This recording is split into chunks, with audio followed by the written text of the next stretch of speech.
company for Boco. Boco enjoyed taking the night goods. The evening air was crisp, and it was nice running with no other engines around. Best of all, the trucks were too busy sleeping to cause any mischief. One foggy evening, he arrived on the other railway right on time. He parked his trucks and made his way to the shed. The yard was big, but Boco never had any trouble finding his way. Tonight, however, the fog was so thick he had completely lost his bearings. Strange.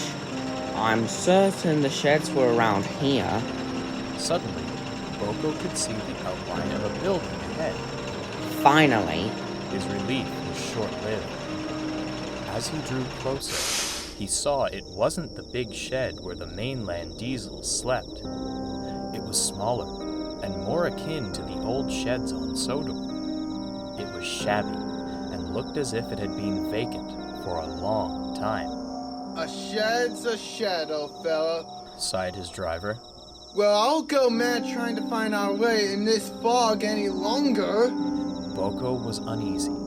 Something felt odd. But he didn't want to navigate through the fog any further.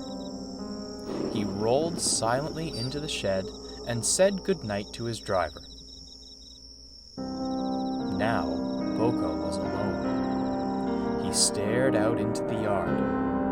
All was silent. No trucks being pushed around, not even the distant sound of diesel horns. It was as if the fog muffled the world around him. Why, hello. Boco jumped. Beside him was an old tender engine.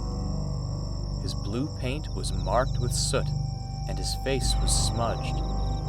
Dark, heavy bags hung under his eyes. He looked like he hadn't slept for days. It's not often I have visitors.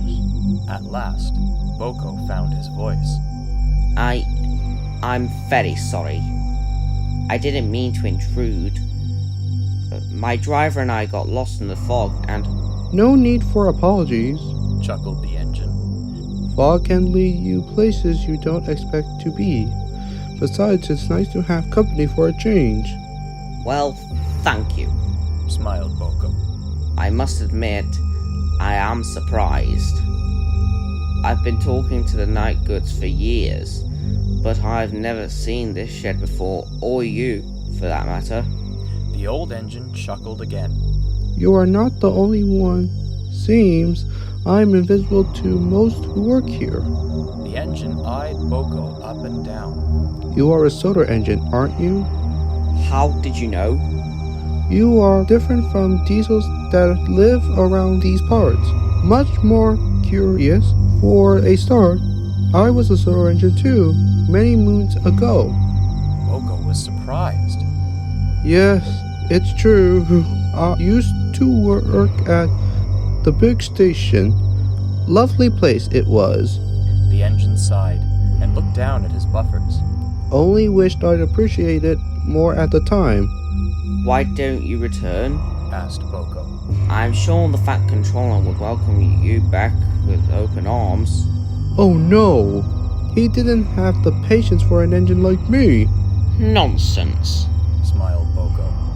He certainly wouldn't want to see you in a state like this. Tell you what, come back with me tomorrow. The old engine ignored this. Tell me, he asked, is Edward still around? Oh yes, replied Boco. I work on his branch line. Ah, I'm glad to hear it. A kind soul he was. I'd only wished I'd been as kind to him. What did you say your name was? asked Boco. It's getting late, yawned the old engine. We better get some sleep now. We'll finish our chat in the morning. Boco was curious why the engine wouldn't answer his question, but had to admit he was feeling drowsy, and it wasn't long before he fell asleep. Boco's sleep was anything but peaceful. All night long, he dreamt of scrapyards, Old engines were lined up in the sidings, their shadows dancing in the flicker of the cutter's torch. The violent red light illuminated the inside of a shed, and all Boco could hear were the muffled pleas for mercy, drowned in the sound of searing metal. Boco woke with a start. It was daylight now, the fog burned off by the morning sun. He breathed a sigh of relief that his dream was over. I hope I didn't keep you up. He said, addressing the old engine. I had an awful... He stopped. The old engine and the shed were gone. At that moment, two of the mainland diesels rolled past. "You'll do a number on your engine staying out in the cold all night," said one. Oh, but Stuttered Boco. where's the shed and the engine? Badio Boca. Laughed the other diesel. Strange breaded those sort of engines. The diesels rolled away, laughing. When Boco's driver arrived, he was surprised too. Sheds don't just disappear. He said, scratching his head. It was then that he noticed something on the ground beside the rails. He bent down for a closer inspection. I think it's the number plate, He said. 87546. Could we take it back with us? Asked Boco. The driver brought the number plate into the cab. Boco set off for home with much on his mind. He didn't know what to make of the old engine, the disappearing shed, or his dream. He did know, however, that he'd be having a long talk with Edward.